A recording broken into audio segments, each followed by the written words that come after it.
In Fresno, you're probably, I would say, the most known artist that I've been aware of for like the last at least 10 years or more.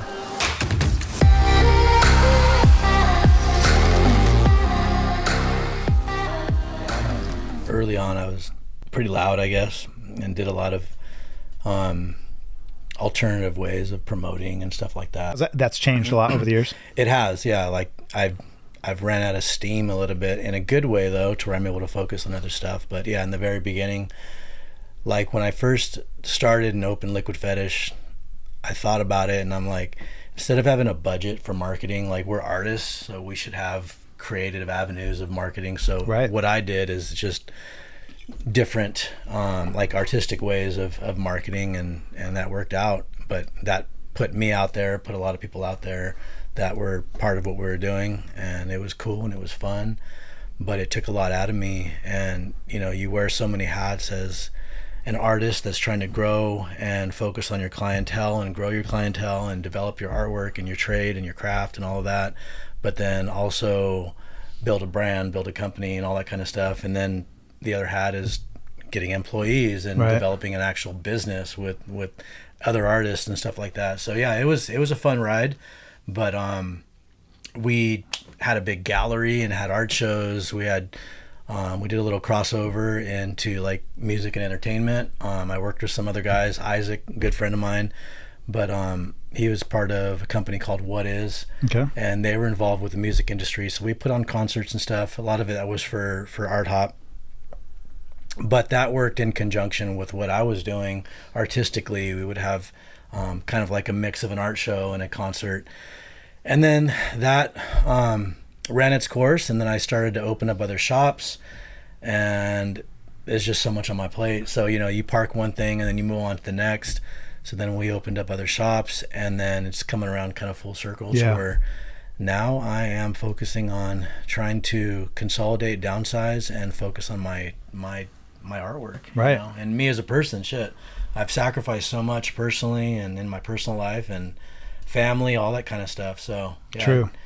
It's hard to say what you regret, you know what I mean? Because there's always sacrifices along the way, but then you know that a lot of what I do now, where I'm at, where my family's at, wouldn't be if I hadn't worked so hard back then. But then, you know, sometimes you look back and you're like, man, I should have done that differently.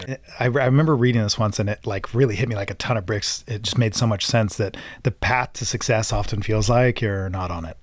And I thought that was really interesting because how often you're like, I really hope this is for something. I really hope this actually matters, because you're just grinding and then you're like, I hope, because then you go home and it's quiet. So many times I've thought that, like, and you're like, is this right? Right. Am I doing this right? Especially when you're knee deep in it, you've already invested so much, and the best part is when you see it start coming to fruition and things start developing. And on the flip side of that, of it not being for anything, is when it takes off even bigger than what you expected. So that's a great thing. But I've had both. Like I've done things and thought they were gonna like come to fruition and be super beneficial, and they turned out to not be much, and then you just kind of navigate away from that. So yeah, a lot of that is just kind of navigating the waters and staring and trying new things, and always kind of doing this. I mean, there's a competence and confidence level that comes eventually with you doing enough things where you feel like, if I embark on this thing, I have a high level of confidence that I can make it happen, because I know I don't quit.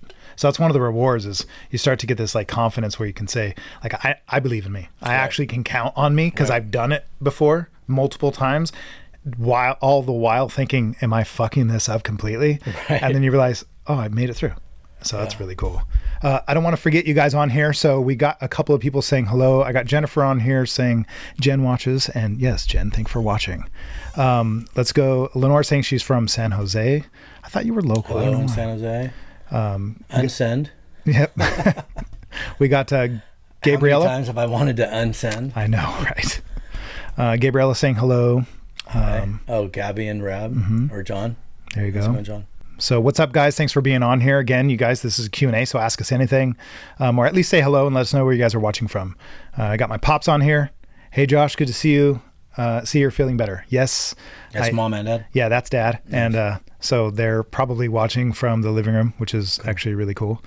It's always good to have family support. You know what? if it was just my parents on here watching, I Right. would still think You'd this was still super enjoy cool. it, right? Yeah. Nick Bailey's on here. Nick, what's up?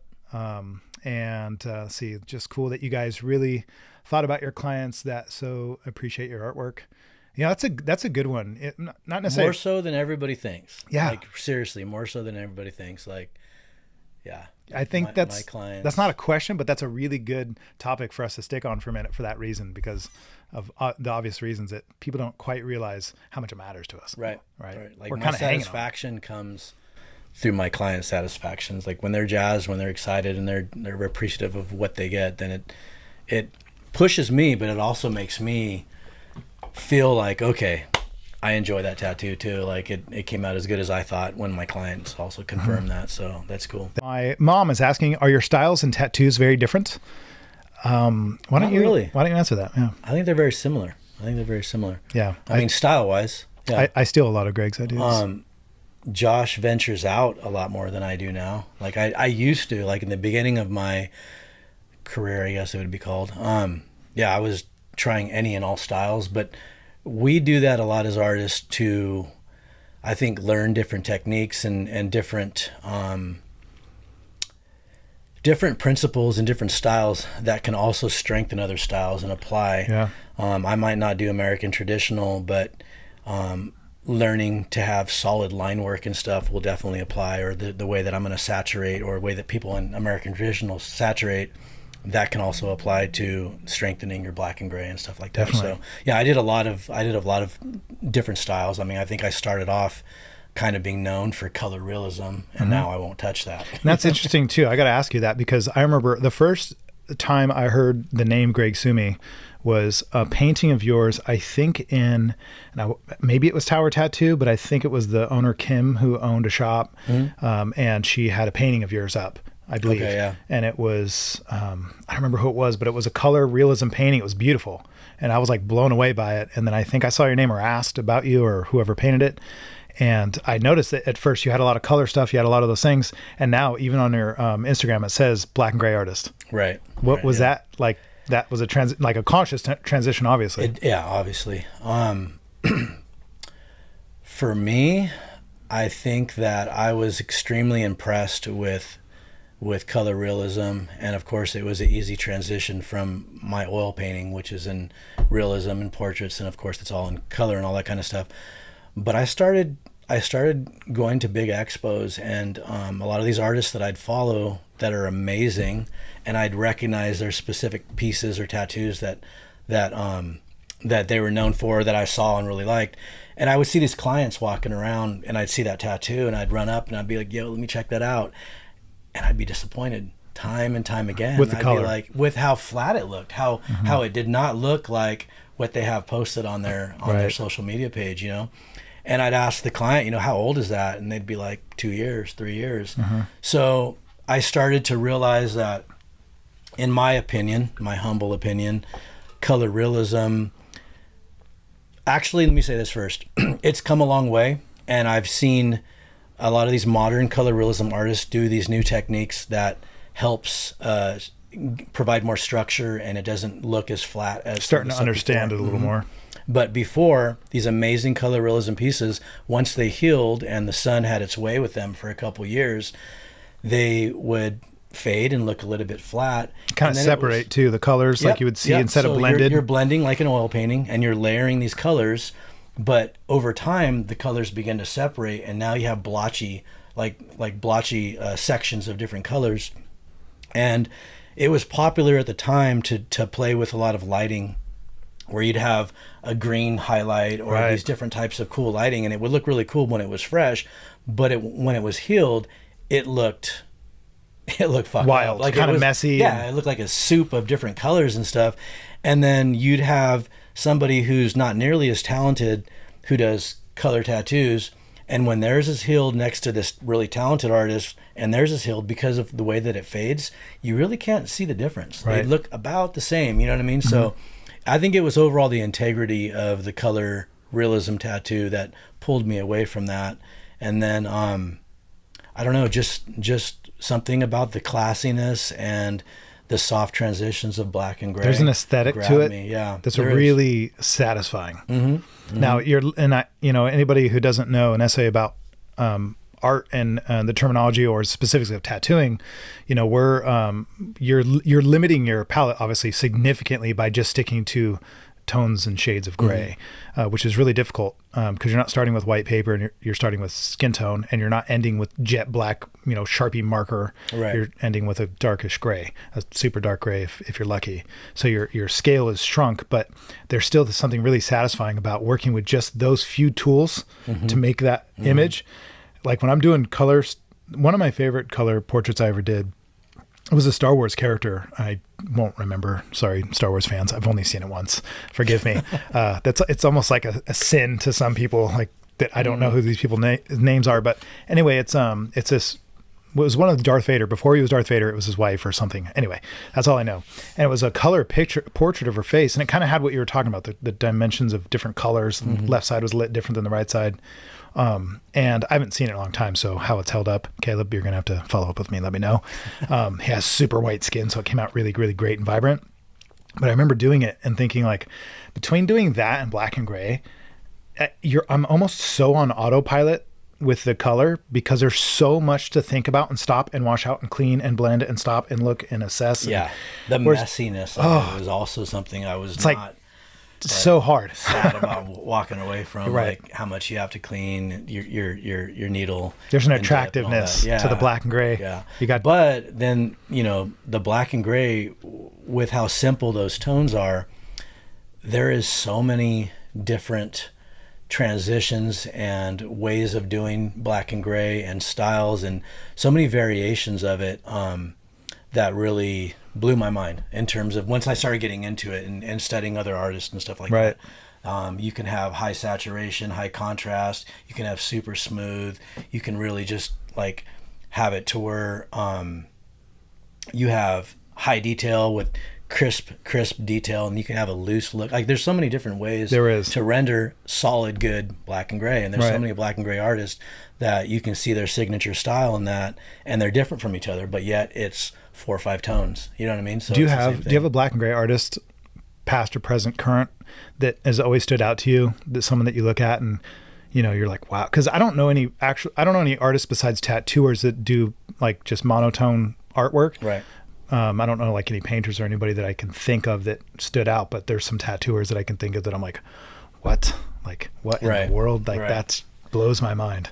I study so many other artists, and it's crazy because there's so many really, really good artists. There really are. That are just hitting the scene, and I'm looking at you've never heard of them, and their artwork blows your mind. Right. And I'm just like, damn. So it's hard to keep up. No one.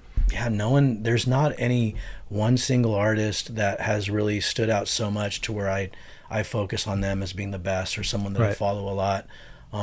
One name that comes to mind is an artist out of Texas.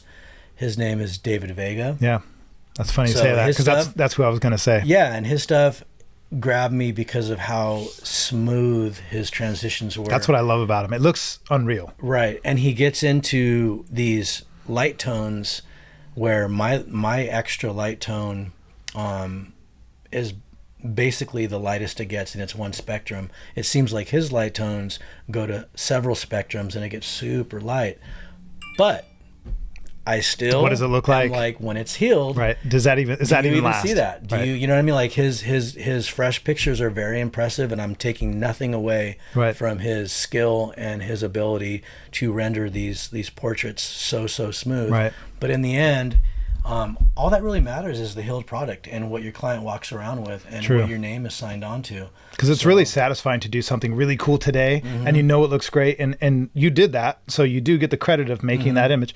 I actually, we could probably not go far down this rabbit hole, but or shouldn't go far down this rabbit hole, is I even think that if you edit your photos to make it look the way you meant it to look, means that you as an artist know that it didn't quite hit the mark. That's what you wanted. Right. And you knew how to do it, but you might be limited by the tools, might be limited by the canvas, but you pushed a little further. Now it's, obviously if you do it too far, it's dishonest. So it's misleading to the tattoo. And oftentimes, I'm sure you get it too. People bring you artwork, reference of somebody's tattoo and go, I want this. And I'm like, bro, Right. that's not real. Right. And you, especially because your tones and this person, it's not going to happen. It's not real. It's edited and it's not going to happen. So that's hard to deal with, but it does get frustrating time to time because I love black and gray. If I had the choice, I would pick black and gray for the classic nature of it. Mm-hmm. So, Mom, long-winded response to your question. We do have different styles. I think because I do I less niche myself, and I actually would like to be honest with you, but I'm so on the fence with color and black and gray that I don't know, something about color because it's so hard just draws me back into it. So I don't think I can abandon it. I think I would have to, it'd be like cutting off an arm. I envy your ability to do it. When I do like little posts for small walk-ins and stuff like that, I'll take small color pieces here and there, and I enjoy it. I enjoy doing color when I do it here and there in small pieces. And usually it's almost never color realism. It's just illustrative style or like a little traditional type thing, or it might even be realism with a color accent. I might do an animal with the eyes or whatever, and I always enjoy it, you know. Yeah. And even now, like I won't say I won't do color completely, like in my black and gray, but I will do like accent color. Mm-hmm. I've had fun with that trash polka style, so that's all I've seen some of that on yours. And then you just accenting it with like a punchy red, or sometimes I've done blue or whatever. So I mean, I enjoy it when I do it. I mean, as humans, aesthetically, when we see color, it definitely it gives you an emotion. There's like a satisfaction. Like, yeah, like you enjoy seeing a splash of color. Like life would be boring in just black and white, but tattoos aren't boring in black and gray. No kidding. I love black and gray too, for sure. And one of these days I might end up just sticking to it just because it's so, I always thought about doing a black and gray year. Like just this year, just see what it's like. I'm going to refuse color, but it's hard for me to stick to those guns. I got my sister on here. So Rochelle, what's up? Pretty much got my fam. So thanks fam for showing some support. Yeah, you got a lot of good support. Yep. We have Summer saying hello. Hey, Greg. Get back to me when you, that'd be great. Classic. Yeah. Summer. Sarcasm. Totally understand. Classic. Kathy saying, hi, Josh. Happy New Year. Love seeing your artwork. Still have to make an appointment. My aunt. So I got like family on here. This is great. It's a family reunion. Haley. Hello. Co-host, future co-host last week, co-host next week, but not this week. Let's see. Let's go through here. She's saying she's sad I'm missing this one. But still glad, still peep in from home. Yes. And it's funny too, because relationships form through here between people who've never even met. My sister and Haley are now like best friends or something, I guess. So it's really cool. Elizabeth saying the dynamic duo. Thanks for being on here, Elizabeth. Let's read this one. What art direction do you hope to explore in your future? So I'm going to say that's directed towards you. Well, and tattoos is where Alex? It's at for me. Everybody knows that, and that's always where it's probably going to stay in terms of my art career. But I need to make time to paint. Like painting is my therapy. It always was. I mean, everybody knows I was locked up for a good amount of time, and when I was in there, that's when I started painting. That's when I started tattooing, and that was my mental therapy. Yeah, and it still is to this day. But shit, you know, like with building a brand, building a business, running a business, then dealing with, you know, your like the client load, being a dad, all of that kind of stuff. It just starts putting your own personal things to the side. So I haven't painted in several years, and like that's where I need at all. Not even a little. At all. I did some big murals during COVID. I did do that. I did a couple paintings in some art shows that I had a few years back. I dabbled with acrylic, which was fun. Like it dries so much faster than oil, so you get immediate satisfaction. But other than that, no, I'd love to paint more. So with me consolidating shops and downsizing, that ultimately I think is where I'm headed, is to be able to paint and have a personal life again. How about with your tattooing in specific? I totally understand the personal life part. There's been times, actually right now I'm in it and I'll be in it for a few years. When I first started the shop, I even told my kids, like, you're just going to have to go without me for a while. It's just going to have to happen. And then things kind of, you know, got to the point where I could be home a little more, and I was on the weekends and I could take a day off. I could plan trips. And now I'm getting into something new, which we won't get into now. It's a bit of a surprise. I've alluded to it a little bit, but it's some of you already know. But there's some things that I'm working about. There's some new things that I'm working on now. We'll talk about it after a little bit because actually I need to talk to you about it. But other than that, it's going to be another one of those trips where I have to tell my kids and my family and just even friends, like, guys, you're just going to have to accept for a little while. Hopefully it involves that van.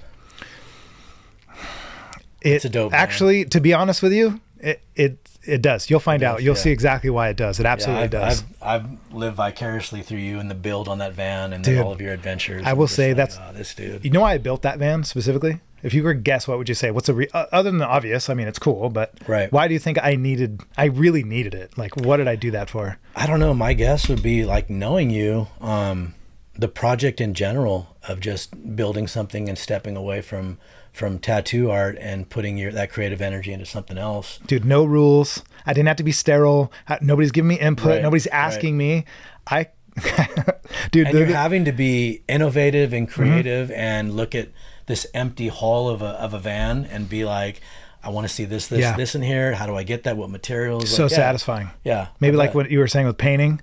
When I got into it, it was about 3 or 4 months of full on going. Dude, I canceled so many appointments.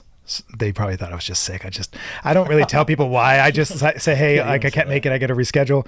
But man, I canceled so many appointments because I was so rewarding myself with that project. It was like a high that I've not really gotten from very many projects ever in my life. It was unbelievable. But the main reason, I didn't know that was actually going to happen. I had no idea that was going to happen, but it was like a love affair. It was so great.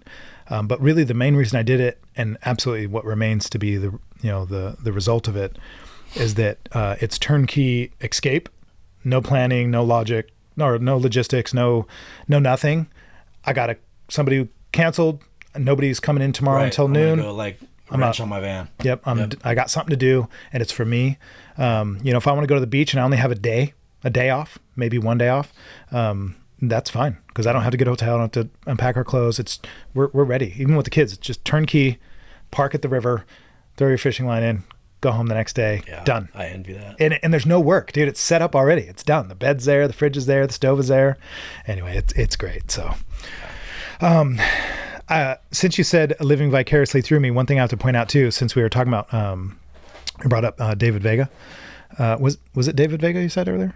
Yeah. Okay. Vega, yeah. So that's actually the one person I've been looking at lately specific that is like blown my mind with black and gray. And I will say this too, and this is the truth, and I've probably said this to you to some extent before. When I started tattooing and wanting to get into realism, because it was, well, it's been about a decade now, but it seems still very recent that I wanted to try, and because I'm always learning. But I was looking at your art. I was looking at your art the exact same way when I first started. I'm like, what? Like that is... Like I didn't understand it. That's what we do, right? We study other artists' art and we break it down, and then you just, that's. And what I learned from like looking at your work too, because I really don't pay attention to a whole lot of people's work. I don't know a bunch of artists. I don't really take the time to do that. It's never. I just find a few things that it's like I want to like kind of scope in on that. And with your work, what I noticed right away that I was failing in, and you actually tipped me off on this years ago, if you don't remember, but I asked you like, kind of compared to what I do and you do, if I don't know if we literally compared something, but I just asked you a question about some of the stuff you achieve in black and gray, and you said you just don't be afraid to use more black, and I was exactly doing that, and now I see so many people doing the same thing, and then I give them that same advice. So thank you for that advice. Yeah, for sure. I'm sure I got that somewhere else, what I mean? Like we just keep passing it on, and it really did actually. It really pushed literally my skill level to a whole different height, because I didn't realize, like, after you said that, it's weird how I can look at my art and yours but not pick that up and be like, hey, how come I'm not achieving this? Just point it out. And then I'm like, mind blown. It's right there in front of my face. Brody Jade is saying he's so good. She's talking about both of us. What can I say? Amanda, hello. So mom is asking, don't all tattoos change with time? Absolutely. Yeah. And I say that when I'm explaining the differences, in my humble opinion, between color and I'm being specific every time I say color realism, because I'm not picking on color tattoos. I feel like when you're saturating solid, like in traditional American traditional Japanese and stuff like that, I've seen, and also it's up to the client too and how they take care of it. But for the most part, if you saturate it hard, I mean, it's not hard, but solid, then it's gonna last a lot longer. Right. But it's the blends and color realism is more what I'm kind of picking on a little bit. And because too, with color realism, like if you're really going to get into the face, and, you know, you paint, so you know this, like there's the rainbow is in the face. Like there's everything from green and purple. Tones, yeah. It's everything. And really. now with the ink companies, I mean, there's a million tones and colors and stuff like that. And it's like, in the end, when it heals, how many of those tones are really going to still be evident? You know what I mean? Like some colors work. Like red, you can get red pretty punchy for quite a long time. Mm-hmm. Mm-hmm. Certain blues, pastels, purples, things that are even more skin tone-ish, like tans, they're going to start to fade and they're going to start to diminish. So, yes, when Mom's saying do all tattoos change with time, there's certain colors that disappear and some that stay. So then that's where that separation comes from, where like maybe at first it looks great, but then you start to see this fall off while this stayed. And now it's more contrasty or punchy than you wanted it to be. The way I look at it with the comparison between black and gray and color is like all tattoos are going to spread a little bit over time. But in my opinion, the fluidity of black ink, it's a crisp black line is going to hold integrity wise as a line more so than if you were to pull a line with color. Right. Color, that pigment, it's a thicker pigment, so it seems to spread a little bit more. So I don't know, I remember like maybe 10 years ago, a lot of people were doing where they were lining with color and stuff like that, and those lines just blur a little bit more. So, and with black and gray, you have all of your tones that are going to fade like all ink does over time. Black and gray, I feel, fades slower, considerably slower. But when it does, it gets softer. And it's like more elegant. Tones, those light tones smoothen out and just come into each other even more.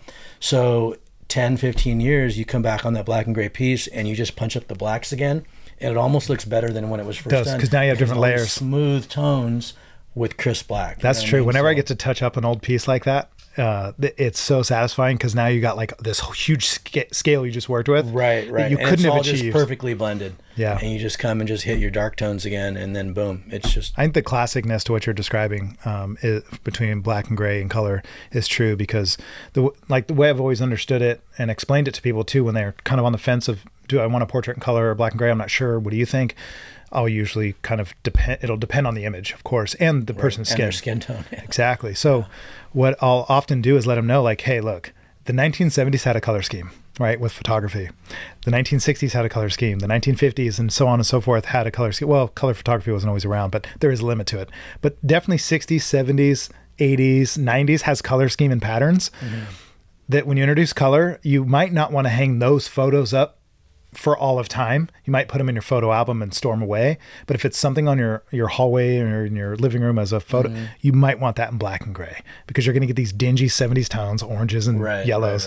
Right. And tattoos are often like that, where I'll explain that to them, and almost always they pick black and gray.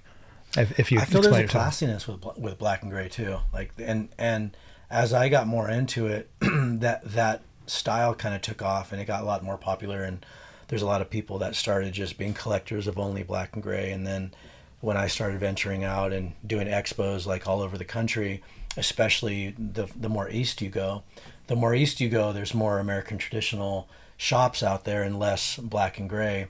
They kind of clients associate black and gray with West Coast, Chicano, LA, that type of stuff. So when we would go out there, we were more sought after, and there was less of us than there's traditional artists. So it helped me become more attached to focusing on being a black and gray artist with those expos and traveling and stuff like that. And then when I come back home, there's a lot of black and gray in California, and you have to find your niche. There's a lot of good artists in Fresno even right now. There's so many new artists, and I'm proud of our town and the young talent that started to come up. I've seen so many artists that never heard of their name, and I looked at their work, and it's amazing. So we're finally getting a lot of good artists here. So kudos and big credit to all the the young artists in Fresno that are coming Yeah, up. I think that's a really fair assessment too. And it happens to me often where I'll find somebody I've never heard of that's local. And I'm like, whoa, that's like even, I mean. And it looks like they've been around for a bit. I'm like, where have they been? Like, yeah. Like you guys all been hiding out, just ready to drop the bombs. You know, we've talked about this off camera a little bit before we started here, which is why we were a little late, guys. So I don't apologize because it was worth it, but thank you for waiting and thank you for being patient. We were like 4 minutes late, but it's my fault. We were having a good conversation, and what we were talking about was kind of how the beer bug changed a lot of the dynamics between people wanting to work. Everybody's aware of this. You know, most people have heard these conversations, but motivation levels, just totally different. And workers and tattoo artists. And what I've noticed is like, you know, I'm thinking to myself, like, is there just closet artists out there just waiting to drop the bombs and us be like, we're irrelevant, like we're irrelevant. But then I keep thinking like, you know, there's room for everybody if you're willing to work hard and grow. But what's exciting is it pushes you too, because I'm always thinking there's another me, there's another you about to pop off, about to really start their journey. And they have tools and resources that we never had when we did those things. There has to be. There has to be. Like, this doesn't end. Like, yeah, there's always new young talent, and then like you said, there's better technology, there's better ink, there's better instructionals, there's YouTube, Pinterest, whatever. There's literally us doing this available for people to watch, even for just entertainment, and this isn't even tutorial that you could have access to that we not only never had, but it's cool to see the progress, because some people even they'll respond to me in a way that says, like, Josh, aren't you kind of worried about like, and maybe you've got this before, but aren't you worried about saying some of the stuff and people learning from you and like just getting it and like stealing it? Like, what do you think I did? Like, artists are thieves. It strengthens the industry in general when there's better artists. And if you and I mean, any artist really that's advanced can have a hand in helping and training a young artist to be better, it's only a better reflection of our industry. I agree. And when you have young artists that are scratchers and working out of garages and not really picking stuff up, it's a bad reflection. And we see that when we walk around at the fairgrounds or at the water park or at Walmart, and you see terrible art, and I'm like self-conscious about even being a tattoo artist when I see that shit, and I'm like, oh my god, don't want to be associated. You know, like what the hell are these people doing? So let me ask you this question I've never asked you before. This is a Q&A, but I'm going to ask you. From me to you, what would you say? Well, first off, do you think that there's information, like I call it coveting, where you know, a lot of people are scared to share, and I think me and you are a lot alike in this way, that like I even promise my you know, apprentices or anybody, run a couple classes on the weekends to kind of let these young people or people that are not, they're completely, you know, novice in this industry, and they're mostly clients that might be interested in getting into it. I run this class where I can kind of break down what to expect to see if this is even for you. And basically all I'm doing is creating something I wish I had when I was younger, to know, because I had questions. There was just nothing. There was no Google search. There was no YouTube. So I'm just creating the thing I wish I had. And it's really cool. It's a great experience for me. But my point is, I always promise them, and I've said this to every apprentice I have, I will tell you anything I know. Anything you think that I'm keeping from you, I might be keeping it from you because it's inappropriate at the moment. It's just not useful to you as a coach or as a mentor. But there's nothing that I won't tell you. Do you feel that same way? At least 100%, but with a disclaimer. So I am more than happy to shed game on advanced technique, anything like that.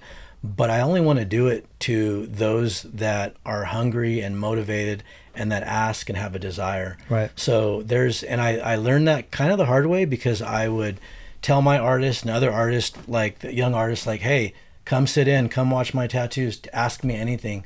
And there's been a couple times where I'm doing a portrait and I have an artist here and I'm like explaining a technique and I'm like da-da-da-da-da, and then you want to do this, and I look up and they're like on not the even phone, paying attention. and I'm like, bro, like, fuck. Yeah. So now there's got to be a like, limit. Yeah, it's like if somebody shows that they're hungry and motivated enough, then I will open up the door all the fucking way. But I'm done, you know, thinking that everybody... You can't just be throwing it away out there. No, and I used to think that everybody had the same mindset that I had early in my career, and I was wrong, you know. I totally understand. Some people are there because they think being a tattoo artist is a rock style lifestyle and it's easy or whatever, you know what I mean? It's work. It's a lot of work, guys. But yeah, no, if they're hungry and they want it, then that's exactly why I say it. So it does sound like we're in the same boat, and that's a good observation, because that's something that, again, we talked about. I learned the hard way that, you know, you can't, there's a biblical verse that sums this up perfectly, that, only a fool casts pearls before swine. Like that's true. Like pigs don't care about your pearls. Right. Why would you put them in front of them? They just don't care. So it's a good reference. I'm not calling anybody a pig per se, but I think it's important to understand exactly that there's a lot of rich information. So when I tell these people specifically, even people I just met, they say, hey, I want to learn. What do I do? I don't even know where to start. First thing I literally start talking about to them is like how to just get safe, how to be safe, how to make yourself useful in a place like this so that you're not in the way, so you're not annoying, so that you're useful, so that you're gaining something, but you're adding something first before you ask, and how you can be safe, because you can't be in here unless you're a customer if you don't know how to be safe. And they want to get to the nuts and bolts of tattooing, They of want course. to get a machine in their hand.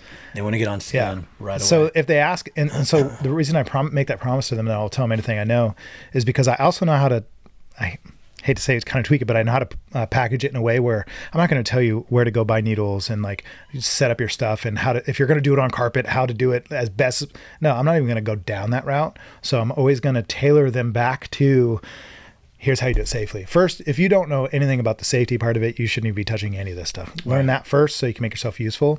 And 9 times out of 10, they realize that and they go elsewhere, or they don't, inquire. But with the apprentices that stick around and the people that actually inquire, they're willing to learn those things and they're patient enough. Yeah, and you want the other ones that left to leave. Absolutely. They've made that vote. If they're eager to work on skin, like at the end of the day, skin is canvas, but canvas is a person. It's a human. It's somebody. You can harm people. Yeah, absolutely. You really can. Absolutely. Yep. All right. So Lenore saying both you guys are great. Makes me want to get me a sketchbook again. Get it. You should 100%. Yeah, sketch all the time. Something about for me, actually, I told you this years ago. My art experience started, like I've always been creative and I've always been an artist ever since I can remember. I just was making things just in my blood, I guess, in my DNA. I was 15 or 16 and I woke up from a dream and wanted to capture it. I always had that idea to try to do. And then one day there was this vivid dream and I woke up and I captured it. And I remember thinking for the first time ever, I was like freeing my mind. And I remember thinking, there's no limit. Nobody can tell me what to do right now on this paper. I can make any world I want. Right. I can draw anything I want for any there's a lot of freedom. And I was like, I was addicted from that point. So getting a sketchbook, Lenore, very great idea. Tapping it, I like to call it cosmic creativity. You're tapping into something that's trying to get done through you, and when you become part of it, it's like this drug. And you might draw, you might write. Like it doesn't have to be a sketchbook of images. Like sometimes you might just write some shit out that you need to get out, or that like you just are thinking about, and that's just as important. She's saying my daughter's asked me at different times maybe why I stopped drawing, and hearing you two, I'm getting inspired. So don't just get inspired, Lenore. Take action. Just do it. Like that's the best. Actually, if Jennifer is still watching, I learned this from you. She just says, then do it. Like whenever you say, oh, you know what I always wanted to do? Her response is always, then do it. Because then it makes you go, oh yeah, I'm just speaking out of my ass. I need to actually do it. So Lenore, don't just speak out of your ass. Do it. So get some paper right now, do your thing, whatever, get inspired, but also take action, because that's what it comes down to. Not just feeling good, but actually doing the thing itself. Brody says, you guys made me wonder how Mike DeVries tattoos look now. Mike DeVries is one of the artists that, like I said, kind of fall into that category for me early on. Like he was impressive. He's a good artist. I have nothing negative to say about that, but his tattoos are an example of that. And he was kind of, not to try to be fair or something, but he was kind of doing some pretty advanced stuff, right? Like at the forefront of it. So he was getting involved with some cool early tattoo marketing stuff with inks and like his shop and stuff like that. So nothing but props to him as an artist. But yeah, that style, and my guess is he's a very good artist, so he's probably figured out some of what I've figured out, and I would guarantee his style is probably a lot different now. Yeah, for sure. When I was working at Tower Tattoos, Cecil Porter would come there and guest spot a lot. So, I mean, I love sitting over his shoulder and watching his stuff. And again, he's an amazing artist, very talented. But, I mean, I don't want to throw him under the bus, but he would tattoo a lot of people from Fresno, but he doesn't live here, and he'd bounce. So then there was a couple tattoos where they had me go over them, fix them or whatever. And I remembered watching those tattoos. I remembered seeing those tattoos in magazines and being super impressed. But then when that client brought that tattoo for me to fix, it was just like, what the fuck? Right. That probably was one of the most influential things in steering me away from color realism and helping me understand a lot about the life of ink and skin and what it does. So, and that's really insightful. And I mean, it's nice to hear that too, because I do think, I mean, it's an easy business to get into that, your canvas leaves and you don't see it again. And you get repeat he did customers. that. He traveled all over the world. He traveled to Europe, and I'm thinking, you get to stop in at a shop, get a client, do this great picture, put it on your Instagram or put on your whatever Instagram, and then you bounce. You don't ever have to see that client. You don't ever have to touch it up. You don't ever have to know whether it healed good, whether it didn't. It's like it's you're doing. I mean, maybe back then this didn't exist, but you're doing it for the gram. You're doing it for now to look good, and that's, you're exactly right that you can make it look good now, and everybody knows this. People have said it looked great day one, but look at it now and it looks destroyed. Right. So there's a different pressure when you're tattooing in your backyard and you have a clientele that's local and you're developing relationships and clients that are continuing to come back. You got to make sure that those tattoos are going to heal. And you learn. To me, that was probably one of the richest streams of information in terms of feedback for me was, tattooing people close to you, like family members and loved ones, and in your own backyard, in your own town. Because now you see it and you have to assess. You have to remember what you did. I'd make mental notes and sometimes physical notes of what I did, what I used. I felt like I overworked this, but I just experimental. There's times where I'm safe as I can be, but I'm like, I think I went a little extra on that. Let's see how that heals. And on different people, it'll be different. So it's a huge stream of information coming towards you that's all mixed. And you got to find your way through it and go, look, in the end, error and caution, and obviously making sure that what you're doing is safe and right and not going to harm or scar people.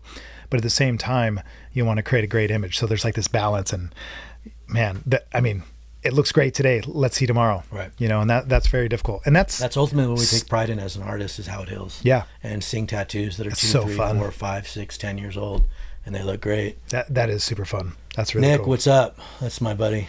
And he's using these big words. I think I have a pretty good vocabulary, but I don't know that word, Nick. etymology.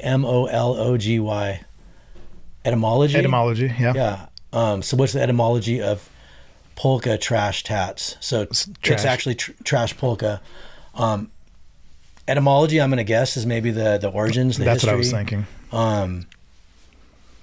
So the origins. What I did is I stumbled across a couple trash polka pieces probably 7-8 years ago, and they grabbed my attention, and then I started researching, and from what I have gathered, it's originated in Germany. 2 artists, Volkel and Simone, I believe, and they kind of developed this style. And a lot of times they tattoo together on one piece on someone's body, but it was just a really cool style. It seems like a little bit of World War II propaganda. You got black and gray realism, of course, is what I like about it. And a lot of it's kind of can be very clip art too, very just black, 2-dimensional, mixed with realism and stuff like that. But it's what I've kind of called or coined a controlled chaos. Yeah. So you have so many different things going on, but it all pretty much comes together as a cohesive story that client is trying to tell. And I mean, how many times do we have clients that come and they're like, so I want to get this tattoo and I want all of these things in there, and they got all of these things that do not go together. But with trash polka, you can put all of that in there and, like That's I said, true. a controlled chaos, and make it work. And you can put in dates, numbers, verses, names, images, and the way that you design it, it just works. So I love the style. I still do it when I have clients that want it. There was a time a few years ago. This is kind of a good representation of even some of the stuff that I've seen you kind of do. This is not our work at all, guys, but I'm just going to show this to you so you can kind of get an idea of at least what we're talking about. You know what? It's probably, let me fix this real quick because the exposure is probably going to be wrong, but I'm going to show you guys kind of, give me a second. I'm going to show you guys this reference. So it's usually monochromatic, meaning it's predominantly black and gray with one accent color. Usually you see it with red. And again, it kind of looks like World War II propaganda art with stamped words, stamped numbers, symbols, Right. And then one of the things early on that I had to figure out, we usually want to fill the space, any empty space. We're like, what can we put here? What can we put there? But with Trash Polka, having enough empty space is actually a real important part of that composition. Yeah. So early on, like I had to kind of pull away from wanting to saturate all the areas and understand not fill it in. Yeah. That Stop the negative filling it area serves a purpose in Trash Polka. So cool style. It's really cool for filler, because oftentimes filler, depending on what somebody's getting, is like, it's hard to blend things time to time, especially if you've gone to different artists and you have this amalgamation of so many different people's ideas. Trash Polka is one of those things you can do that. And I've seen you do some of those images before in the past, years ago, and you pull them off really well. I don't really think I've done, maybe kind of hinted at some of it in some of my work, but I haven't really done a full piece, I don't think. And it looks fun to do. Yeah. It's wild. I was fortunate with having clients locally that were interested in that style and signing on and giving me free rein for a full back piece or a sleeve or That's something cool. like that. So yeah, those were always fun. I still enjoy that a lot. So he just gave you guys a bunch of good information about Trash Polka that I could have never done. So thank you for that. That was awesome. I've seen some black turn green. Why does this happen? Because it's shitty ink and it's old ink, for the most part, or homemade ink. Mm-hmm. Actually, I take that back. I have some homemade ink on me that is solid black. It's There so is some. impressive. Yeah, I've seen. It's made I've right. seen it. Yeah, like ink in general is made from soot. Ash. Right. I mean, that's really all black ink is soot, which it's not hard to make. Mom, you should know this. Dad's got some prison tattoos, and they're green. That's why she's asking, because of my dad's arm. So yeah, exactly. It's a lot of times it's the quality of ink, but it can also too. It depends. Like everybody's skin tone is going to be different. So one way, Mom, since you're asking, that I like to explain it to people is, imagine a piece of transparent film, semi-transparent. Like you can see through it, but not real clear, just clear enough to see, like tracing paper. The color of that paper is going to determine the image you see coming through it.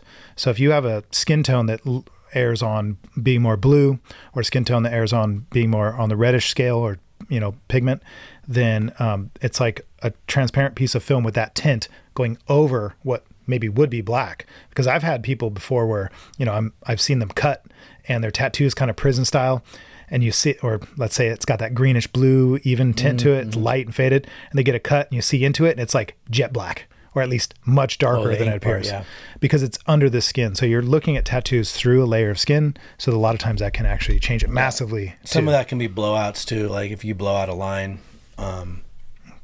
meaning that the line's not put in clean, so then it bleeds out a little bit, then it can look like a bluish color through the tone of the skin. Yeah, but that's actually a good question, because a lot of people ask me that often, where they're like, "How come some look green or blue?" Yeah, to me, green is always old shitty ink. Right. You know what I mean? That's probably that's going to be the case, because the stuff we have now, even when they see let's say novices tattooing, it looks pretty black. It's dark. It's like really saturated black.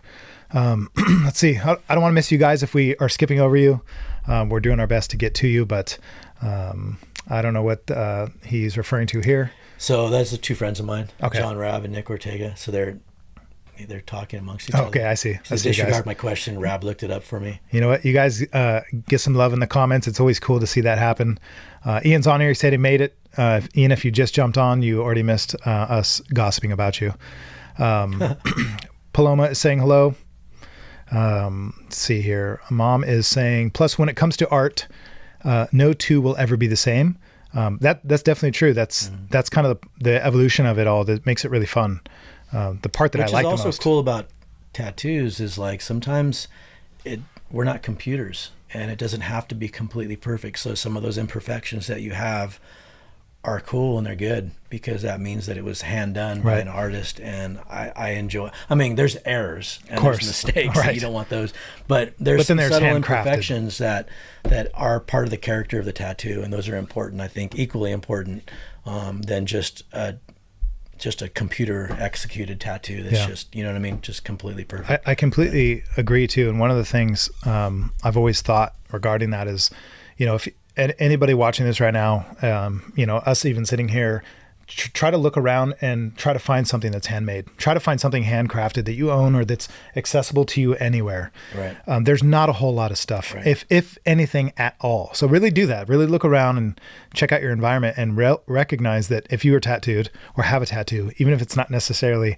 the tattoo you wanted, or it's old and it's aged, maybe not so gracefully, or you have work by us and it's awesome. Or there's a little error in there. Like some of those are just cool character pieces in your art. I mean, things that you can laugh at or say, hey, this happened when he did this, or you know what I mean? Like, I think it's great. Or I moved. Like those are all cool little portions of that piece of art. It's a personal experience, and then it's a handcrafted thing, and the value of that I think is high. Like you're wearing somebody's work, and it's handmade, it's handcrafted, and that's I think the thing that really drew me to it when I started doing it. That I realized it was more special than I expected. I thought that, as a kid, I thought tattooing was cool, but I didn't realize actually how special it is until I started tattooing people, and they're walking around with it, they're leaving with it, and then they're wearing it and showing everybody else, and it's like, I made that. Like that's really cool. Right, I'm proud of it. It's so awesome. Cool. I'm sure some people can imagine that and go, man, that sounds awesome, and it really is. What's the other like great thing about what we do is every piece is a forever billboard. You know what I mean? And it's free advertising, but the flip side of that coin is you do one bad tattoo and that thing it works in reverse times 10. Yeah. You do one shitty tattoo and that brings back 10 times the amount of negative attention than a good tattoo. So that's true. That's one of the things I believe is that you, as a tattoo artist, something that's really benefited me is making sure that the people I'm tattooing I've built relationships with. Whether it's they just walked in, I build rapport, that really goes a long way. You can never make that perfect, but it's really a good, at least fallback to make sure that you're at least working on people who can forgive you because they like you and you treat them right. And it's not foolproof, but it's definitely something, again, you have to learn the hard way. It's very difficult because there's going to be those pieces. And I've even had those pieces where I still don't agree with them, where they thought something was wrong, they didn't like it, they're disappointed. Very rare. I can only really right now think of one person specifically, and I actually think it was because of a personal vendetta. Like he just was mad that I wasn't getting him in when he wanted, and then he wouldn't show up and that kind of thing. It's time to pick you apart in your work and all right. That And now it's like time for him to say your work's not this and that. Like, well, then why'd you beg to come? Why are you still begging to come to me? And not showing up at the same time when I'm trying to make time for you? So it does happen. Those clients speak for themselves though. You know what I mean? That's what I mean is when they go off like that and they look at your work and there's always those ones. People understand, nobody's going to be perfect. If you have to fail your way to success, which is often said by people, and I'm sure a lot of you heard this, then tattooing is one of the hardest places to do that in, for sure, because it's permanent. We lose no sleep over those clients. That's true. So Sonia, she's on here saying, Greg tattooed a portrait of my mom about 5 years ago. It's absolutely beautiful, and I'm still in love with it. Awesome. Thank you, Sonia. I'm trying to remember which tattoo that was. And maybe Sonia, you can remind us. Nick saying couldn't have asked for a better origin story. So Greg's spitting some info here. You guys are watching some good stuff. Let's see here. Let's go down here. Monica's saying hello. Hi, Monica. What's up, Monica? She's a good client. I did a Monica helped me out here. Monica Pardue. Yeah, no, I did a Fleetwood Mac. Oh, cool. What's her name? Stevie. Stevie. Yep. Stevie Nicks tattoo on her. That's right. I loved it. Yeah. That is cool. There's something really cool. Actually, you know what? I'm going to get into a question real quick I have for you that I personally have for you. But I'm going to read Jennifer's real fast. She said, that was interesting. I love learning about everything, even tattoos. Even though I don't have any, she still doesn't have any. If she does, that's the new cool. Like everybody has tattoos. Right. So people that don't have tattoos, like that's the new in right there. Yep. You guys are lucky. You got a clean canvas. Jim BB is asking, I believe this was a question, favorite thing to tattoo, i.e. animals, landscapes, portraits, etc. Since he asked that, and also Monica is confirming that Stevie Nicks, yeah. So Jim, I can't even believe I forgot that. That's actually what leads me into the question I have for Greg. So he's asking favorite thing to tattoo, i.e. animals, landscapes, portraits, Jim, you just said it right there. Those three. Yeah. Portraits, animals, and landscapes. So I'm going to ask you specifically, if you could tattoo anything, like something that's been on your mind or that you always loved, that's classic in the past, future, present, whatever, or just something you've never done, and on anybody, what would that be and who would it be? Well, it'd be on a vampire, pasty white skin. And I don't know. There's just so much that I can get into and I can get excited about if it's in the black and gray realism. Obviously, I enjoy portraits. Probably some type of an iconic, like Hollywood classic sleeve or something like that, to where they're iconic characters, and I get to try to capture the essence of every one of those characters. You know what I mean?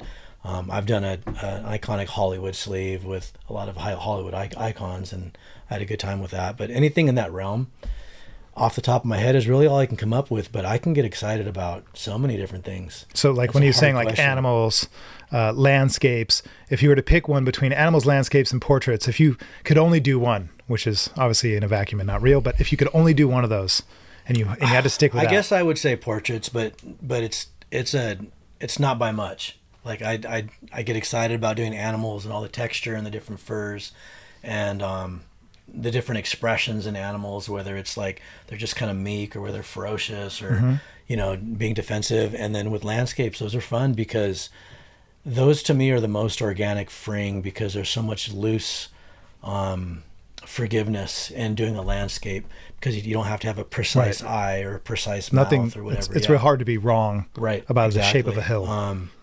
And I feel more like Bob Ross when you're doing landscape. It's true. Every time you're like, I'm going to add a little tree. You even sound like it because you're like, you mind if I add a little tree? And they're like, go at it. And they're like, you know what? Maybe he needs a little friend. Happy clouds. Yeah. But yeah, no, I enjoy doing landscapes. I enjoy the freehand. All my landscapes, for the most part, I freehand, and I love doing that when I'm doing those.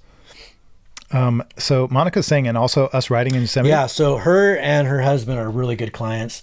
Her husband, I've done his entire back, and he came to me with this concept where he wanted an AC/DC back piece, and it was really rad because it has one of the famous album covers of all of AC/DC together in the middle of his back, and then specific songs. Whatever the title of the song was, then we would translate that into a tattoo. So you'd have to know the song to be like, okay, I know what song that is. So his whole back, it was a long time coming, but it's done now. I'm real proud of that. And then Monica, she did a whole, just a tribute to Stevie Nicks. So it's one of the famous ones where she's standing there with a white dove. Oh yeah. Like really cool lighting in that image. Yeah, she's kind of glowing, full body one. So yeah, and she's got some beautiful roses. I love doing roses. So yeah, good clients. But they ride. They ride all over the country, and they had this cool picture of them. Was it motorcycles or horses? Motorcycles. Okay. Yeah, Harleys. I was just thinking Yosemite could be both. Yeah, she's on the back and he's riding, and you have, I think, Half Dome, and it was a real photograph. So Half Dome, and then you have the road, and then the silhouette shadow of them on the bike. That's cool. So we did it like in a Polaroid photograph. So you have Half Dome, and then you have the road and just their shadow. So it looked cool. That is cool. And it was a challenge to do a shadow tattoo, but it came out good. Let me ask you this, a little more technical related between artists. How important is how important is the reference itself, instead of just somebody saying, hey, here's my niece, nephew, or cousin or uncle that I want tattooed on me, as opposed to like picking, and maybe that's part of why the Hollywood thing is so good, is because the imagery is just top notch. I mean, you have such cool emotional imagery with so much lighting and choices. You can be like, I can pick this picture of them laughing, this picture of them performing. Right. Yeah, you can pick and choose a lot of pictures. Would you say that that's a huge part of it? That the actual reference itself, because a lot of people watching have these questions where does it matter what picture I bring, or can I just bring one for my phone? I mean, better quality reference, sure.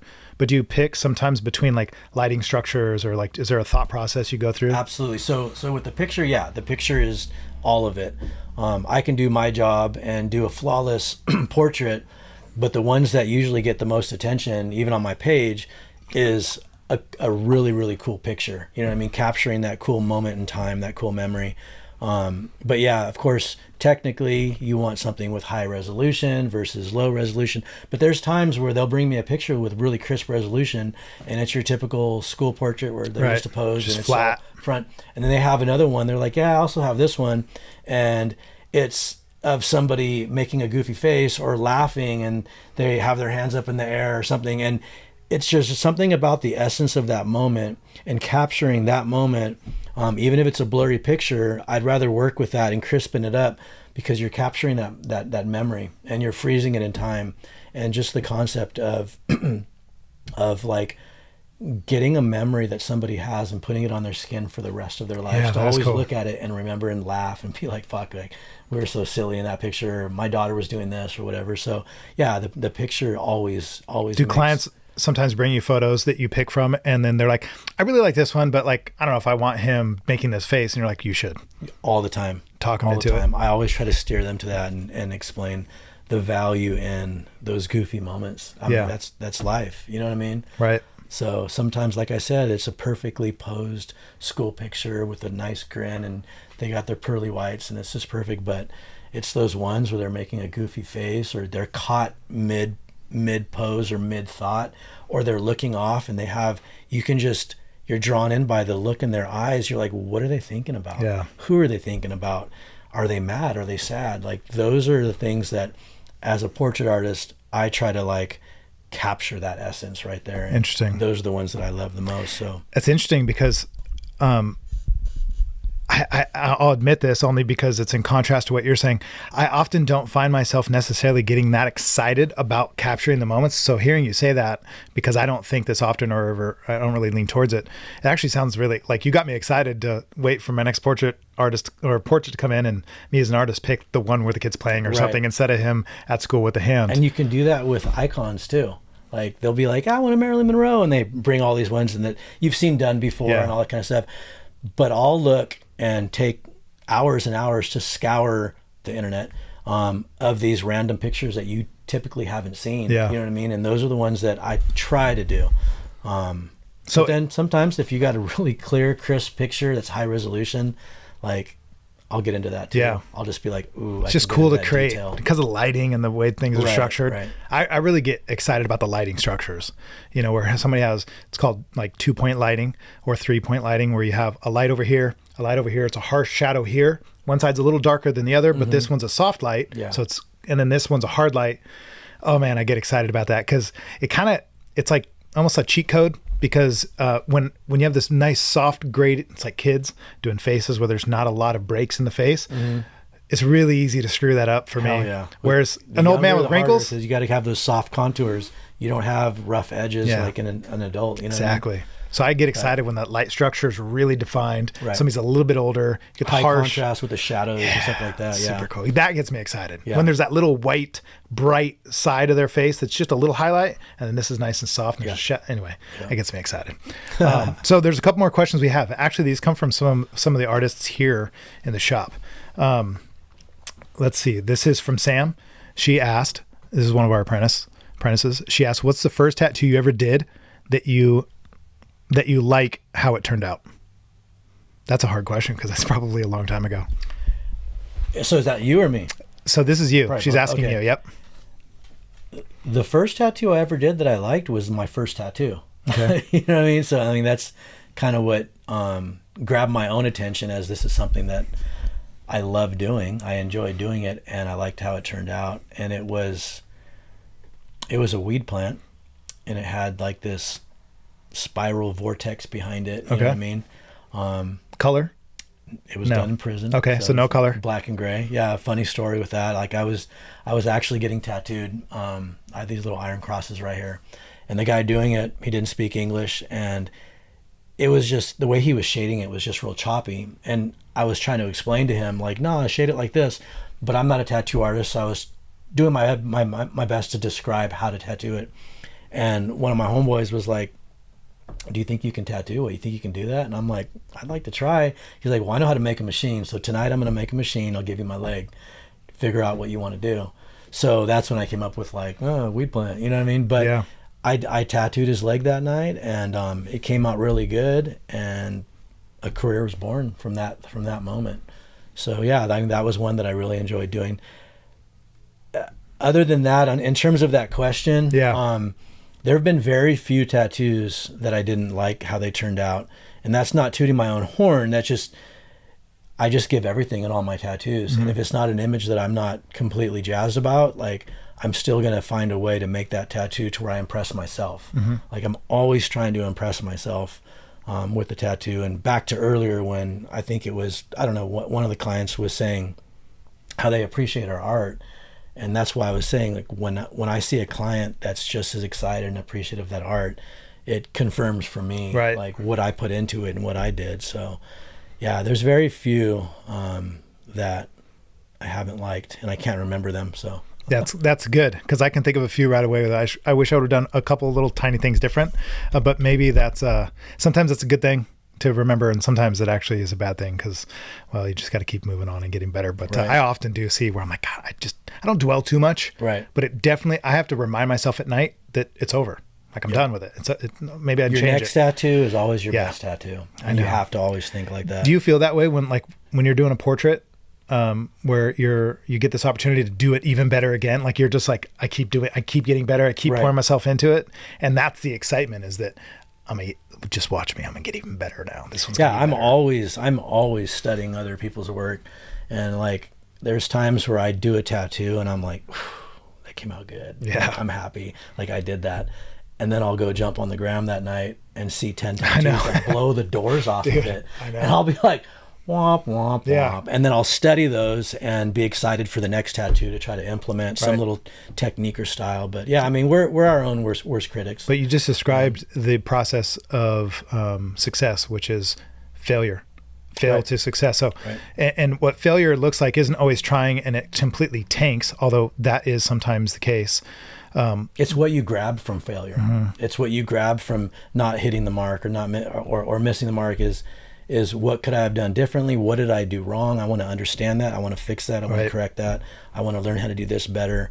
But if you fail, or if you fuck up and you just walk away with your head between your legs and just kind of like, whatever, I fucked up, then you're not gaining anything Yeah. from that. You're not growing from that. You're not learning, which is why a lot of people end up quitting whatever they do, is because they beat themselves up about a mistake or about losing. I agree. You know what I mean? So I think most people fail to start things because they'll dabble, and they realize it's really, really hard. It's not coming out the way they wanted. Right. Well, welcome, because at every Exactly. level, Yeah. you're going to find that to be true. And so I like to look at it as a learning process always, because I'm never where I want to be, but I'm always on the path, and that is very satisfying. It's very satisfying. So there is a couple more questions I'll ask real quick. I already asked mine. This is Haley's. Haley's usually our co-host. She is watching. So she says, at what moment, and I guess you kind of maybe alluded to this already, at what moment did you know that tattooing was what you wanted to do?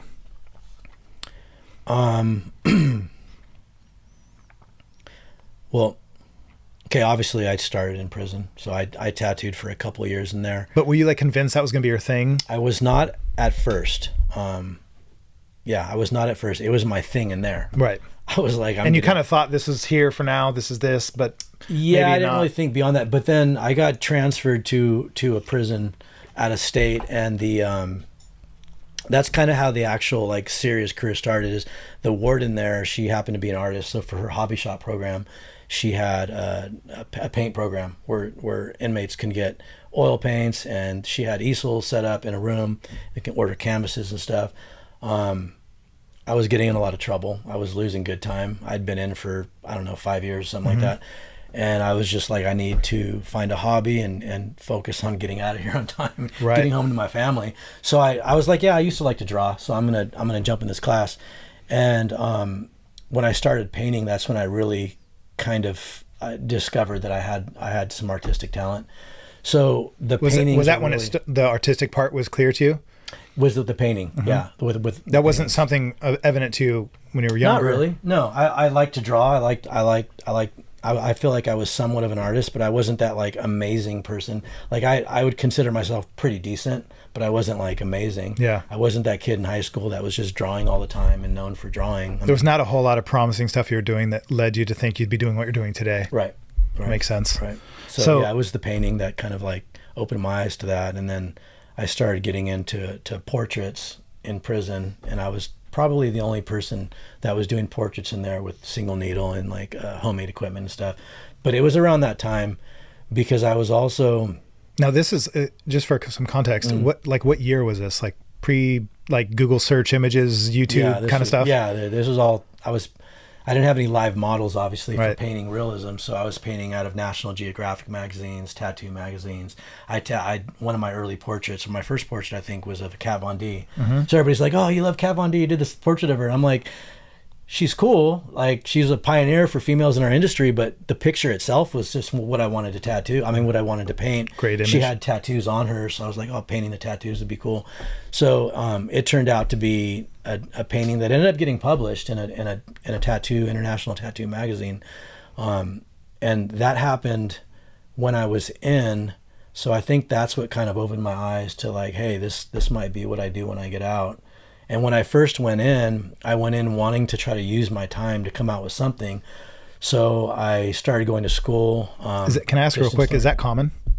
Do you think that people that are, let's say, doing any stretch of time, significant stretch of time, to think like, what can I do in here to not just pass the time, but to actually like better myself so that... I think in general it's a common thought, but those that like follow through with it wasn't super common. There wasn't a lot of people that were going to college like that. Yeah, because I would imagine that's kind of unique to be in a situation like that and be thinking still about progress, future, advancing yourself, right. pouring, developing. It depends how much time you have. Yeah. You know what I mean? If you got a 20 or 30 piece, you're not really thinking too much on those lines. But so back to the classes and stuff that you were talking about. Yeah. So anyways, I found a distance learning program at Colorado State University for social science. So I got a 2-year degree. Then I was probably 16 units away from a bachelor's in social science. And then I picked up the paintbrush and I didn't touch those books ever again. And I mean, maybe I should have just to finish the degree. But at that time, I think you've done fine without it. Yeah, exactly.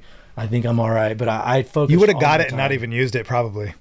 For sure. So like a social science degree, social work, it doesn't support a family like that type of income. But all my time was focused on painting. Yeah. So I just started painting my ass off every day. I ended up painting, I think, like 40 paintings or something like that in there. Wow. And I would just send them home. But the painting and the tattooing was what I would spend all my time in there doing, but they kind of helped each other. You know what I mean? But when I got out, I had to pretty much unlearn homemade equipment. I had to unlearn a lot of homemade bad behaviors, equipment technique, and then learn professional equipment, and then of course learn new techniques that go along with that. Did you hit the ground running? Like, when was that pretty evident to you that day one, that's where I'm going? Like I'm going this route.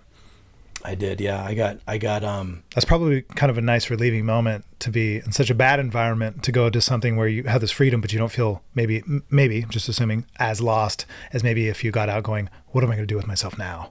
Right. Because I've heard a lot of those to stories. have direction like that, as you mean? Yeah. Yeah. People get lost really easy. It was super intimidating too, though. Like you being in prison, like you're still living in a bubble, and the bubble doesn't exist in society. So when you have everybody in prison being like, "Oh, your paintings are so good," like, and you look at them and you know they're good, but in the free world, in the real world, are they just average? Right. Are they shit? Not sure. They pretty good? Are they on a professional level? Like you really don't know. So yeah, getting out, it was intimidating, but I did hit the ground running. I had a business plan, and I had a 5-year trajectory of what I wanted to do in these years, and everything moved so much faster than what I planned. I think that says a lot. In my opinion, knowing you over the years and getting to know you, I think that actually says what you just described the last 2 minutes, says a lot about who you are actually, and the kind of person that you are, which is why you've been able to be successful at what you do. And, so many people look up to you and revere you, me being one of them, at a time where I would look at your work and be like mind blown going, wow, that's even possible. Maybe we should step it up a little and start paying attention to what you're doing instead of just, infinity symbols. A lot of hours, a lot of hard work, a lot of blood, sweat, and tears, and a lot of sacrifice. And a lot of, like what you're saying about your moment of, hitting the ground running, getting out of prison, and then, following this path, a lot of diligence, a lot of intentional action, not just let's see, let's wait, and advancing in your art and getting better at what you do as an artist. The pressure too of failing not really being an option. I got out in my early 30s with 3 mouths to feed, and the feds have taken everything that I had prior to going in there. I had a lot of stuff, and all of that was stripped of so I came out with nothing. I got out of prison in Texas with a Greyhound bus ticket to California, I had a check for like $78, and I had a duffel bag with some underwear and some socks and some sweatshirts to my name, and Wow. and just peace out. You know what I mean? But I had a book with names in there that were scratched out, and one was circled and it said Liquid Fetish, Nice. and a 5-year plan of what I wanted to do. And it was in the first 6 months, get into any professional shop, and then in the first, by 3 years, get to the best shop in town, which at that time was Tower Tattoos, and then at the 5-year mark, open up Liquid Fetish, my own shop. So that was like my 5-year plan. And I got into a shop 2 weeks out of the halfway house. I got into Tower Tattoos about a year and a half, and then I opened up Liquid Fetish. I got into Tower Tattoos in 4 months, and then I was there for a year and a half, and then I opened up Liquid Fetish 2 years out of prison. And then like the 5-year mark, I opened up the second Liquid Fetish. So everything moved so much faster, but I feel like I tattooed 3 times the amount during those first couple years. So I got a lot of experience, and that's what I knew I needed to do. It's like, dude, I'm getting out in my early 30s. I'm not young. I don't have time to just let this kind of like take shape and me make some money and let my career develop. Urgency. It was like, either you're going to get good fast, or you need to pick something else to fucking do, because you got bills to pay, you got mouths to feed, you know? So I just grinded, and I just worked day in, day out, long hours. I wanted to tattoo everything and anything, to learn everything that I could, styles. There's just, you know what I mean? But that ultimately, I think, is what got me to where I needed to be able to branch out and open up my own shop and all that kind of stuff. Right. It sounds and to me when like I did, I wasn't even wanting to open it up at the time. It was just the conditions that we were working in kind of forced me, but I think it was a good thing. So and I was ready. It sounds to me like you, with all that work that you did, you built it's a foundation. You built that foundation, and then since then have refined it from there. It sounds like basically doing it the right way, which I don't know if saying going to prison, getting out, and then starting a business. The right way is an apprenticeship all day long. I wish I would have had one. I could never give an apprenticeship because I'm not qualified to teach all that foundational stuff. You know what I mean? And I'm honest about that. If somebody comes to me having had an apprenticeship and they have all the basics, I can all day long teach you advanced technique. Right. But I just wish I would have had an apprenticeship. So I encourage any young artist out there, if you can get them, that's the direction to go. For sure. Absolutely. Matter of fact, it'd be fun to do, we'll talk after this, but it'd be fun to do something sometime with you, maybe not necessarily a live, but an episode where we actually talk about that, because, as somebody coming from your background, which is quite a bit different than mine, but in my opinion, I see it, and I say this with all respect, we've came to a place to where we're comparable artists in the sense that, we've achieved things probably way greater than you thought you ever would. Right. You're satisfied with your work, which says a lot, because it's taken me 15 years of tattooing to actually be able to look at something and go, right. Actually. Wow. Okay. I get it. That's cool. Like, people say, oh, you're high and mighty of yourself. I'm like, no, I respect what I was able to do. But what they don't know is those moments are balanced out so much. Oh, I know. With those, you're absolutely. Those moments where you're so self-conscious and you look at shit and you're just like, God damn, I should be doing this right now.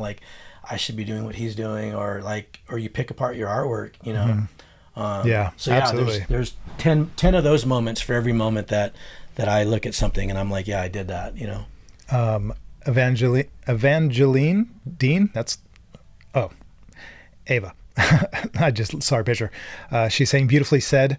Thank you guys for watching, by the way, and thank you guys for jumping in here. Thank you guys for tuning in. Yeah, we appreciate it. Listening to us jibber jabber over here. Matt, honestly, this has been great for me too. And again, we've had these conversations before, but being able to share them with people, to me, means a lot, because one is, I like to think it is part of leaving a legacy, right? We're be able to create something. I mean, this is even though they're just watching on a flat screen on their phone or on a TV, which is no small thing in itself, but the fact that we're in a time where we can actually do this and share, and again, we're technically making things we never had, which is really cool, because people can get a lot from that. Even if they're not tattooers, I think a lot of people can see this and go, okay, cool. Like, they can hear that story of where you started and what your origins were, and what the hills and valleys inevitably. And even hearing that, like you saying, most of the stuff you do, trust me, it's your great work that you feel excited about doing and you praise yourself for is absolutely humbled by all the stuff that you didn't necessarily succeed at. So people hearing that, I think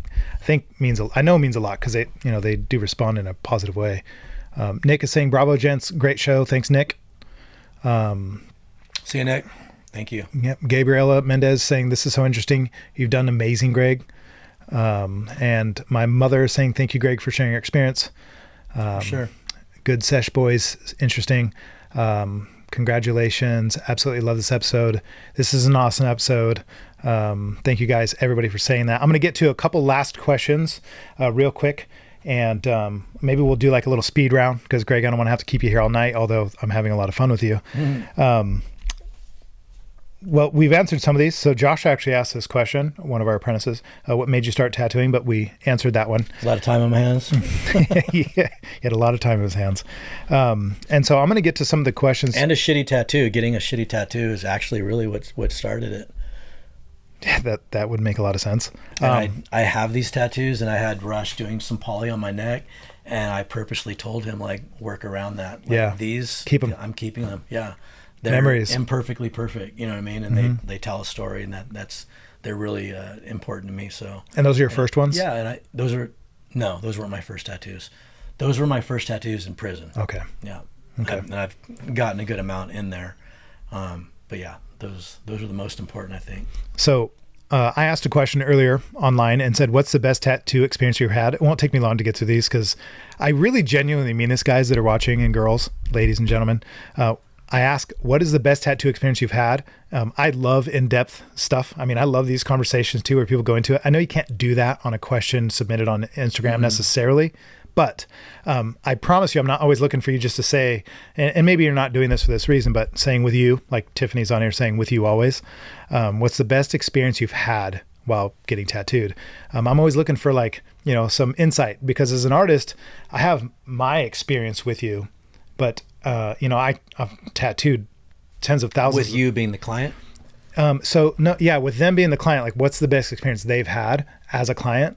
I want to hear that, because my end of it's totally different. I'm focused. I'm thinking. I'm paying attention most of the time. Yeah, through their eyes. Yeah, so I'm always asking that. So that's what I mean by this. But there's no right or wrong answers. I'm not discouraging you guys, but sure. Are you asking the audience? Yeah. So what's the best experience you've had? And I'm asking them, and they've said, Tiffany's on here saying with you always, responding to me. So I appreciate that, of course. And I've been tattooing her for years, so that's nice to hear. Natalia is saying none, sadly. But again, I think she's assuming that I'm asking the best experience she's had with me. I'm asking just in general. So I will ask this again eventually, because I do genuinely want to hear like cool stories. And maybe, and I've even had clients on here before on the show, like Ian's been on here. It's really fun to like just show that kind of dynamic through the video. Excuse me. Chantel's Ian saying, is one of your clients? Yeah, I'm doing a full, excuse me, a full dinosaur sleeve on him. We're about 75% done. It's taken over a year. He's super regular and super consistent. He's vampire skin. Oh, nice. He's not necessarily a small guy. I mean, he's a fit person, but he's got, a nice size arm. So I can really just get so much out of it. He's a perfect client. So thank you, Ian, for that. Chantel saying, definitely my session with you 100%. So thank you guys for absolutely being encouraging. A couple more responses are, another one with you, Josh Ray Farmer, transforming an idea into masterpiece. Natalie is saying that, and I got to do something. Actually, I don't know if she knows this, but I did a portrait on her of a warrior girl whose face is really dirty. Mm-hmm. Actually, her skin's almost kind of trash polka like, because there's blood, there's dirt, there's grime. Yeah. And I'm like, that's really hard. Like, it feels so, while doing it, it was like, I was 3 hours you're in. making mistakes. Yeah. And I'm like, oh, but it came out. It's going to be beautiful when I'm done. It translated well. Yeah, I was like, whew, thank goodness. Someone else is on here saying, my artist wore a tribal mask while he was tattooing me. Oh, shit. That's kind of cool. I've always thought it'd be fun to dress up. I don't really do the whole Halloween, like, celebrating thing, but I thought it'd be cool, kind of cool to dress up, like, full on costume. Yeah. I always think of that one of, I think it's Sailor Jerry, where he's getting tattooed, or he's tattooing a gorilla. He's in a full gorilla suit. I just thought that'd be cool. I haven't seen that. So Ian's on here saying, well, there's one about the Woosta. That's an inside joke. You guys won't get it. But the Woost is here. So also, let's see. Someone's on here saying, I have one I probably shouldn't share, but was for sure one of the best. Is that different than what we're looking at? Yeah, so this is actually something I submit. So what I usually do is on Instagram, I submit a question, people respond to it, and then I kind of... this is the live thing, yeah. But usually and thank you guys also, of course, for submitting those responses. But usually we get more into, the live Q&A and prioritize kind of on here. I've seen it come up a couple times on here. How hard is it tattooing over a scar, or something about tattooing over a scar? Okay. So there's a lot of variables involved with that. So it depends on like how old it is. It depends on if it's keloided, if it's flat. I think for the most part, like tattooing over a scar is never anything that's super intimidating for me or anything like that. But you're strategic in where you place your image, so that way any of the like high detailed areas aren't going to be like directly on the scar. Yeah. But I mean, this is just generally speaking, because you can have a puffy keloided scar that's huge, and you can have just a really subtle scar. You can have some scars can totally be like, you can almost not even you can disguise them, and you can tattoo right over them. Usually that's nothing that's going to be keloided, though. That's like a flat What are scar. some of the common, because I actually get that question a lot, what are some of the common scars? Most scars I think are going to be from a cesarean or a tummy tuck. Yeah. Those are usually the ones that I think most people want to have some type of scar. I mean, some type of tattoo to camouflage or cover. Yeah. Thank you. Yeah. So that's true. I get that a lot too, where people have had surgeries. That's mostly what they're from. I've seen some injuries. I don't know how many of you guys have came in here and have barbed wire injuries from motorcycle crashes. Stop running into barbed wire fences. Now, granted, we live here by the foothills and there's lots of barbed wire fences. But man, I can't tell you how many times people come in here. I can call it out now. I'm like, barbed wire? Like, yeah, how'd you know? I'm like, because I've seen it a million times now. I've seen some nasty stuff, but it depends on the nature of the scar, right? What it looks like, for sure. So to that question, it's hard. I would say it is harder. Definitely, it's not easier or just as easy as skin that's undamaged, but tattooing over scars definitely possible. And if you go to a good artist, which you want to do, like you were saying, strategically placing it is a big part of it too. Yeah. And fitting the design to accommodate hiding that scar the best. Sometimes many times what they want to cover it with is not going to work. But being able to take that original idea and then tweak on it or suggest something that's similar that's going to accommodate that scar. So scars, they require some strategic like creativity and stuff, but overall tattooing over them isn't a huge deal. Yeah. Landy's actually asking a good one. Mike and Ian, I'll get to you in a second, but she's saying, what about a skin graft scar? That is harder also too, because the skin's going to be different. Yeah, that'd be a first for me, because she's referring to like skin graft as in skin that wasn't theirs placed there, or theirs from a different part of their body. From a different part of the body. Yeah. I've seen this a lot. I've done that. Usually I think when I've seen that, the skin that's replaced it is a lot lighter and it's different and like in tone. So I mean, I don't know if it responds the same way. You know what I mean? It's obviously alive. It's been graft. So I don't know. I will add a little to that, because I actually have had a few experiences with it. The skin isn't the same for sure. And actually after it's grafted, it's not the same. What's really weird, I had one experience specifically, and some other on the spectrum, where the skin wasn't tattooable. Like, it blew my mind. Like spongy. I literally could not get it. I would do everything I could, and it was literally not tattooing. And I'm like, is this skin? Like, what? What is the deal? I could not get it to take. And I was using a liner, and then I switched a shader, thinking maybe different colors to use black. Could not do it. And that was with reconstructive surgery that somebody had. But that's the only time I've seen it be that big of a problem. And it's usually with skin grafts, it's going to be with some sort of reconstructive surgery. Usually, I mean, I haven't seen it from accidents, although that's also a thing. But the scar, the skin grafting is not necessarily like a scar. It's skin that's been managed in a new way, and sometimes it's really tight. And it's skin from, like you said, a different area of the body, so it might not belong there. Yeah, it's very difficult. But they usually choose skin from certain areas that are more conducive for the area that it needs to go. Yeah, I actually have just a kind of a fun story, and it was so long ago. And of course, I'm not saying any names, keeping total privacy. I call them adenectomies, right? If somebody's had a double mastectomy for cancerous reasons, they've had their breasts removed and they want nipples, so I call it a double adenectomy instead of a anyway removal. It's an adenectomy, and the reconstructive surgery, they'll take body parts. This one lady had some of her, let's say, pelvic area skin used for her chest and grew hair on it. So it was like such different skin, and she hated it. And I told her, unless you want to cover the whole area, right. I can't really, just put something in a weird spot. It's gonna make it look worse. Right. So it's hard. I actually think there's specific artists, and there's a lot coming out too over the last decade. This one girl that I follow. I don't know where she's out of.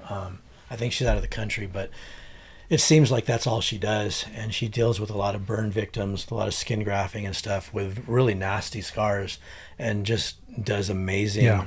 A lot of it is your like lace and drapery and stuff like that, because it's females that she's working on mostly.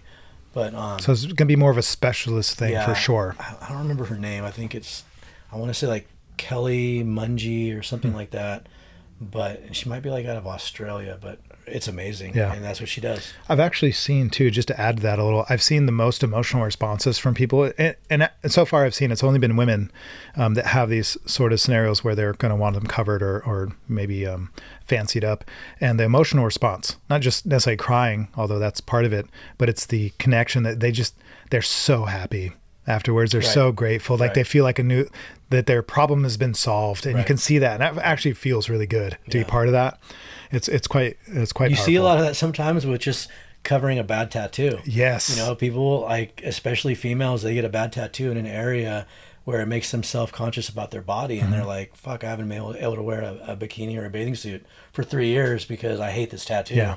Yeah. So that happens. Have you seen those tattoos where they so viscerally hate it that when they try to show it to you, you're like, it's not great, but I don't really see it. As horrible as you think. But they really, sometimes I think they're overacting, but if you really let them express themselves, you start to realize they really genuinely, they're hurt. There's a lot of people that are like that. I think they stare at it and they pick it apart.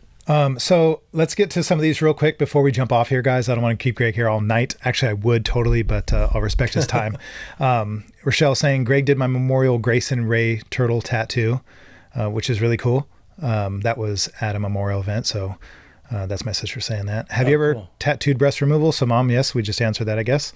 Some parts are thin and some tough. Landy's saying, probably in response to the skin graft. But I have it on my right arm and always wondered.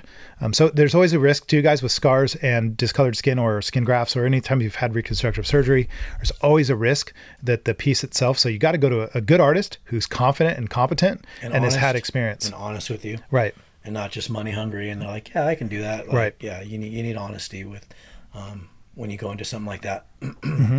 This is a good one, actually. Desiree's asking, and this is a little more cosmetic, guys, than I'm used to, for sure. And I think maybe, Greg, is it okay to tattoo over spider or varicose veins? I do. Yeah. Yeah. I've never considered them because the skin's so thick over them, just like it is over any vein. Right. Usually, actually, in those areas, too, I go a little bit softer and lighter and build up, instead of just jumping right in there and attacking it, because it's usually more sensitive skin. Stretch marks is usually what I see with, like, especially guys that have been working out, and they have a lot of stretch marks in these areas here, and you're working on a sleeve and stuff, but they flare up when you tattoo them. Yeah, they do. They get mad at puffy, you. But they settle back down. Right. So then I kind of warn them too. I'm like, yo, this is going to flare up. It's going to look puffy, but it'll settle back down. I've done that before where I didn't even see the scar. Actually, I've seen it before with maybe moles or birthmarks. Out on you. Yeah, and I'm tattooing. I'm like, did I do something wrong? Like, I've done it over spaces before where I didn't see a mole. There was no beauty mark, but you can tell it was just maybe without pigment, because it just starts leaking. And you're like, wow, man. And they're like, is that okay? Like, it's not uncommon, but we got to be careful. That's, some people don't consider that sometimes, that you really do. If you have, a lot of different moles or beauty marks and skin pigmentation changes in certain areas, it makes it really difficult, and actually sometimes just not a good idea to mess with. Right. That's a good point to make regarding scars too. Ian, this is a good question. I like this. And Ashley, by the way, thank you. 2 amazing artists. Ashley, you're amazing. Thank you. Ian is saying, is a full sleeve considered one tattoo or multiple tattoos put together in a single theme, cohesive piece, question mark? I actually think that's a really good question because people do ask, like, how many tattoos do you have? Right.